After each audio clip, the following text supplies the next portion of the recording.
Spoiler alert, it's a 10. It's a fucking 10.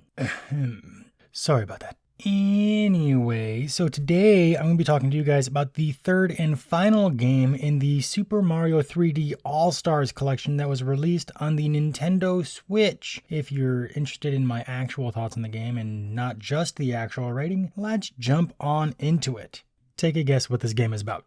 If you guess that Bowser pulled some crazy stunt to kidnap Peach in a mad grab for power, well, you were right. Shocking, I know. This time, however, Dude Guy is starting to feel all those jumps to the head and can't even talk right anymore. Evidently, Nintendo decided people being weirded out by the voice acting of Sunshine was something they wanted to tweak a bit in future titles, starting with this game. But like a true king of the Koopas, he's aiming high, and really high, actually, out of the world high. So much so he's gone and took Peach and her castle to outer friggin' space. Now Mario has to work his butt off with some insane acrobatics while worrying about gravity from more than one source as he tries to save his special one with the help of the mysterious Rosalina as well as the adorable Lumas. Let's begin. So what I mean when I say he has to worry about gravity from more than one source is that you have to worry about it, because you're not hopping just from one platform to another. No, dear friend. You're going to be leaping from one celestial body to another, sometimes with the aid of star-shaped launch pads that let Mario soar through the air like the majestic bird he really wishes he could be with his little plumber heart. But for those shorter jumps, you will actually just need to jump high enough and near enough the next large planetoid section of the level so that its gravity will start to take hold of Mario and pull him down to its surface, which I thought was such a mind-blowing way to affect character movement that it didn't stop impressing me as I played through the entire game. But returning to our basics, we still have our acrobatic jumps to help us get through these levels.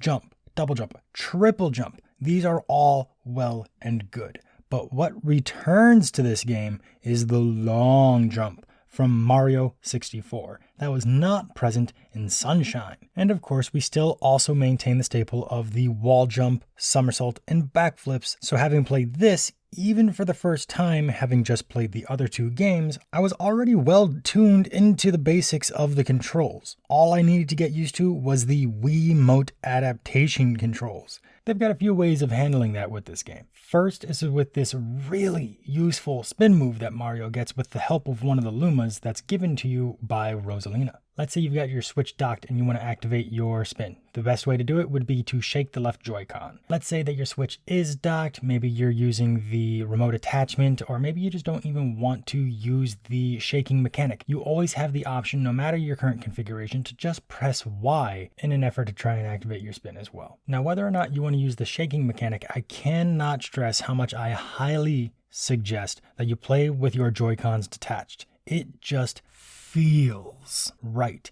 because you also collect a ton of Starbits in this game in one of three ways. You can either run into them physically, which is a lot harder than it sounds some of the time. You can tap the screen with your finger if your Switch is not docked but you have the Joy-Cons connected, or you can use the right Joy-Con to control a star symbol on the screen to pass over them anywhere on the screen to collect said Starbits, no matter where they are on the stage as long as they're visible, even if they're on another planetoid. There is something to note, however. This only works with Starbits, not coins. Coins you have to collect the old-fashioned way. There are also several stages where you're going to control a vehicle of some kind, like a stingray or a ball that you need to balance on that has a star inside. That's where you would either tilt your Joy-Con, or if you're undocked with the entire Switch, you're going to have to move the entire thing, including the screen. And this could be very disorienting, especially if you're navigating a tight section. So I highly suggest using the Joy-Cons disconnected. This game looks stunning. Everything you could hope for is present in this game's presentation. While Sunshine was beautiful, it got a bit redundant with its constant tropical theme. Here we don't have that issue. Nintendo returns to the box garden mindset of designing Mario levels, where they are each completely separate and unique from one another, like we saw in Mario 64. So we get that sandy desert, the snowy mountain, along with that molten volcano, each of those things being wildly different. I mean, one of the levels is a toy box where we destroy a huge toy robot. The concepts of this game's levels are incredible. Not only that, but they're also well executed. Sure, these ideas start off simple, but they become outrageous, but none of them feel out of place. Every single level feels like it belongs. Some even get their own special power-up so that you can further immerse yourself into the cute or spooky territory and explore every nook and cranny. Your curiosity is often rewarded as well when you find hidden lives or rooms of coins. There were even a few times where I accidentally found that galaxy's hidden star before I found the legitimate star, just because I was goofing off and looking at what I was going to find eventually on the level by mistake. This is a lot of what happens when you have a strong, cohesive unit of level designers. This game is honestly the easiest of the entire bundle if you look at the sheer number of lives you can get throughout your gameplay experience. I mean, just in the main hub, there are 3 lives that you can get any time you finish a level, or even just back out of a level once you enter one. 1 by the Toad spaceship, 1 underneath the kitchen, and 1 underneath the entire structure that looks a bit more complicated to get than it really is. Not to mention, every time you get either 50 Starbits or 50 coins, you get an extra life. All this while being able to collect the green 1-up shrooms throughout the levels you explore. Needless to say, it was no surprise I was able to have a life count of 99 for a majority of my playthrough. Except when I was playing the 3 challenge levels, those were something of a doozy, but definitely worth the effort, just saying. Let's also take a look at the power stars and grand stars that I was able to collect individually. I think that they work great as their own isolated incident as well as their own challenge to provide some pushback without being overbearing. And in most instances, a single galaxy ties its stars together in their own way, or as a bit of a throwback. Looking specifically at the Garden Galaxy, for instance, it was a great homage to chasing the rabbits around the basement of Peach's castle in Mario 64. Now let's break down pros and cons. I cannot say enough good things about this game, but let me start with how even the pacing is. With a few outliers, you can expect the same amount of time on each of the normal power stars, because a majority of them are set to be about the same difficulty to collect. It's when you get to the engine room hub of galaxies, things kind of turn up a bit in difficulty, but even there, those are all about the same difficulty as one another. Also, while you may have a weakness in one mechanic, mine was particularly the vehicle stages. I could not steer a Stingray or a Starball very well. A majority of the game should be fairly simple. This is a Mario game, so you should kind of expect this at this point, but the music is pro number 2. It's amazing in this game. It helps build the atmosphere of every level, and the cutscenes are dramatic when they need to be and uplifting when you've reached a milestone, so you feel like you've really accomplished something, with the music help punctuate the emotion those scenes are trying to portray. Absolutely phenomenal. So number 3 is that I love the new power-ups. We get 7 power-ups in total. The bee mushroom and the boo mushroom turn Mario into those things, and they are absolutely adorable. The fire and ice flower are a lot of fun, but both only last for a limited amount of time, so act fast. The rainbow star is definitely reminiscent of Rainbow Road and makes Mario invincible temporarily, which I'm sure is something we all could have used a bit while playing a race on Rainbow Road, but that's neither here nor there. And lastly, we have the red star and the spring mushroom. The red star is basically this game's version of the wing cap, and it allows Mario to fly for a short period of time, while the spring is my least favorite because it was just a bit wonky, but it lets you leap a great height when you timed it correctly. Our 4th and final pro may be a bit odd, but this game honestly feels like the people working on it took everything they've learned from the rest of the franchise that occurred up until this point and cranked it all the way up to 11. This is Mario refined in a way that I had not thought could be done so early on. Yeah, I've played later Mario titles and have been blown away, but this still feels a lot like those later titles, and it feels like the reason why those games are as good as they are. Like, this is the game where everything kind of fell into place and where Mario in 3D became the powerhouse that we know it to be today.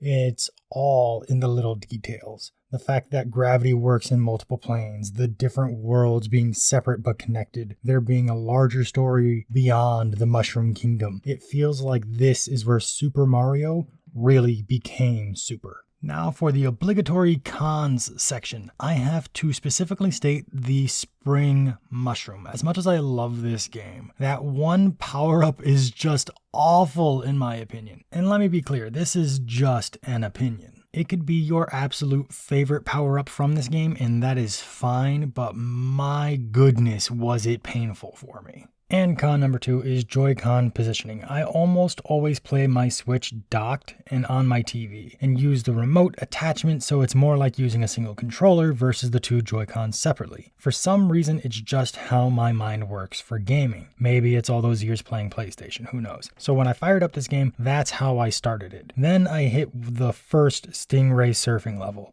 and got destroyed. Then I tried undocking it and using the Joy-Cons on the sides, and it got even worse. My goodness. Then I tried with the cons separated, and it flowed so naturally for this game. It was a huge improvement. So it was a bit of a hang up more than anything, so I call this a con only because it would have been nice for a pop-up suggesting that kind of configuration. But again, this is me being super nitpicky because I have to have at least 2 cons to state for this game, and I can't really think of much else. Super Mario Galaxy is currently being sold as part of the Super Mario 3D All-Stars collection for a limited amount of time, where you get Super Mario 64, Sunshine, and Galaxy all on the Nintendo Switch for $60. To make sure you can get a copy without paying a ton of extra cash to a scalper, you can get a digital copy from the Nintendo eShop. As far as I know, this is only being sold until March of 2021. I am going to be uploading this on October 5th, 2020.